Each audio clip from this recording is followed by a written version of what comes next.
নমস্কার, আমি সুবর্ণা।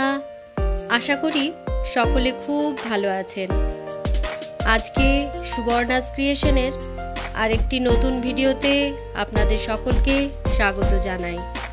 ভারতের রাজধানী দিল্লি ঘুরতে এসে এখানকার বিখ্যাত পরাঠা গলির পরাঠার স্বাদ গ্রহণ করব না, তাই কখনো হয়? আর সেই জন্যই আমরা এখন রাজঘাট থেকে বেরিয়ে টোটো করে পরাঠা গলির দিকে এগিয়ে চলেছি।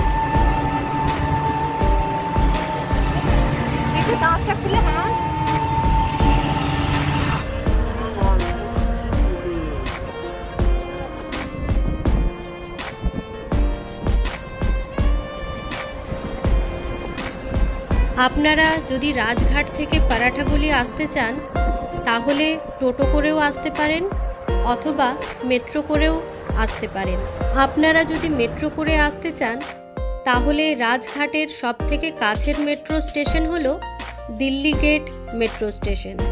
সেখান থেকে আপনারা ভায়োলেট লাইন ধরে 2 নম্বর প্ল্যাটফর্ম থেকে প্রথমে যাবেন কাশ্মীরি গেট, আবার সেখান থেকে ইয়েলো লাইন ধরে 1 নম্বর প্ল্যাটফর্ম থেকে চাঁদনি চক মেট্রো স্টেশন।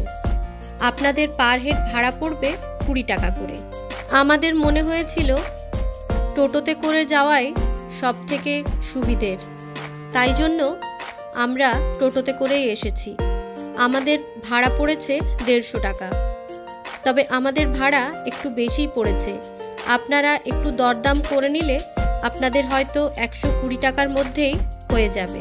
চাঁদনি চকে নেমে সিরসগঞ্জ গুরুদুয়ারা থেকে কিছুটা হেঁটে এলেই আপনারা সাদা রঙের বিল্ডিং মহাবীর ভবন দেখতে পাবেন, এবং মহাবীর ভবনের ঠিক উল্টো দিকেই রাস্তার ওপরে পরাঠা গলির বোর্ড টাঙানো রয়েছে, এবং ঠিক বোর্ডের সামনেই সরু যে গলি রয়েছে সেটাই হলো পরাঠাওয়ালা গলি। আপনারা দেখতেই পাচ্ছেন আমরা এখন পরাঠাওয়ালা গলির ভেতর ঢুকে পড়েছি।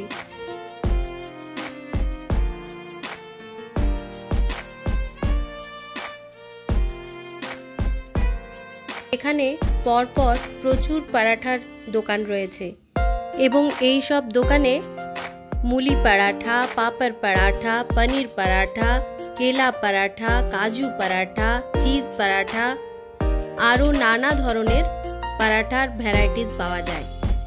আপনার যেটা পছন্দ সেটাই খেয়ে দেখতে পারেন। আমরা এখন সামনের দিকে এগিয়ে চলেছি। কোন দোকানে ঢুকবো সেটাই ভাবছি।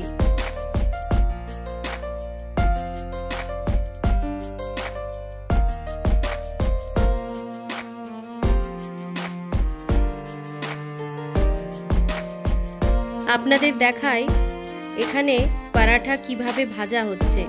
এখানে পিওর ঘিতে পরাঠা ফ্রাই করা হয়। আমরা যেমন লুচি ভাজি সেই রকমই এখানে পরাঠাও ঘিতে ছেঁকে তোলা হয়।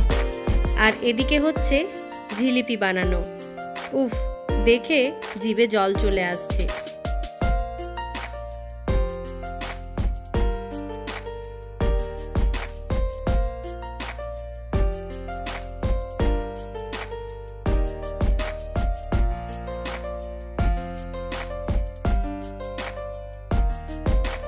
এখানে রয়েছে পণ্ডিত গয়া প্রসাদ শিবচরণ পরাঠা শপ। এর পাশেই রয়েছে পণ্ডিত কানাইয়া লাল দুর্গা প্রসাদ পরাঠার শপ।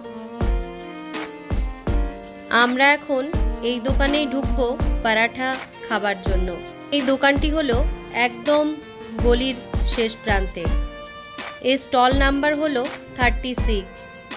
এই দোকানটি সব থেকে পুরনো দোকান এখানকার, প্রায় 145 বছরেরও পুরনো। এই দোকান সকাল 8টা থেকে রাত্রি 10টা পর্যন্ত খোলা থাকে। আমরা এখন বাইরে দাঁড়িয়ে রয়েছি, ভেতরে জায়গা নেই বলে। ফাঁকা হলেই আমরা ঢুকে পড়ব। এখানের পরোটা পিওর গাওয়া ঘিয়ে ভাজা হয়। আমরা ঢুকে পড়েছি দোকানের ভেতরে এবং বসেও পড়েছি। আমাদের সামনে রয়েছে মেনু কার্ড। দেখা যাক কি পরোটা অর্ডার দিই, তারপর আপনাদেরকে জানাচ্ছি। এখানে আপনাকে মিনিমাম 2টো পরোটা নিতেই হবে। কোনোটার দাম 100, কোনোটা 110, কোনোটা 150, যেটা যেরকম তার দাম সেরকম। আপনাদের তো আগেই বলেছি এখানে পনির পরাঠা, আলু পরাঠা, পাঁপড় পরাঠা, চিজ পরাঠা, আরও অনেক রকম পরাঠা এখানে পাওয়া যায়। আমরা অর্ডার করেছি পনির পরাঠা, মটর পরাঠা এবং পাঁপড় পরাঠা, আর তার সাথে লস্যি। আমাদের সামনে চলে এসেছে আমাদের অর্ডার করা পরাঠার প্লেট। এখানে কিন্তু সব কিছুই ভেজ, অর্থাৎ নিরামিষ, কোনো আমিষ কিছু এখানে পাওয়া যায় না।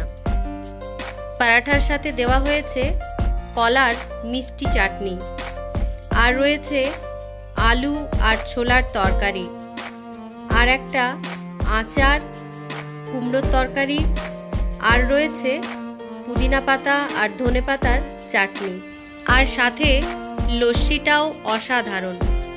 আমাদের তো সবে মিলে দারুণ লেগেছে। তাই আপনাদের জানিয়ে রাখি, দিল্লি এলে অবশ্যই এই পরাঠাগুলিতে একবার আসবেন এবং আপনাদের পছন্দ মতো পরাঠা টেস্ট করবেন। যে কোনো জায়গায় গেলে তার স্পেশাল কিছু খাবার থাকে যেগুলো টেস্ট করা একান্তই দরকার। অনেক বিখ্যাত মানুষ এখান থেকে পরাঠা খেয়ে গেছেন, তার ছবিও এখানে রয়েছে। আমাদের খাওয়া হয়ে গেছে এবং দোকান থেকে বেরিয়েও পড়েছি। চলুন সামনের দিকে আস্তে আস্তে যাওয়া যাক।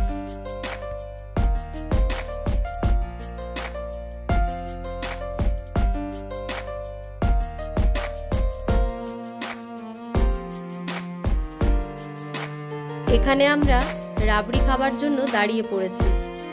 রাবড়িটা কিন্তু অসাধারণ টেস্ট। এখানে এলে আপনারা রাবড়ি এবং আরও অনেক কিছু আপনাদের পছন্দ মতো খাবার পেয়ে যাবেন, সেগুলোও চাইলে টেস্ট করে দেখতে পারেন। আপনাদের জানিয়ে রাখি, এই চাঁদনি চকে প্রচুর জামা কাপড়েরও দোকান রয়েছে, চাইলে আপনারা টুকটাক কেনাকাটা করতে পারেন। এরপর আমরা এখান থেকে সোজা চলে যাব বাংলা সাহেব গুরুদ্বারা। ভিডিওটি আজ এখানেই শেষ করছি। পরের ভিডিওতে খুব তাড়াতাড়ি আপনাদের সাথে দেখা হবে। ততক্ষণ সকলে ভালো থাকুন, সুস্থ থাকুন।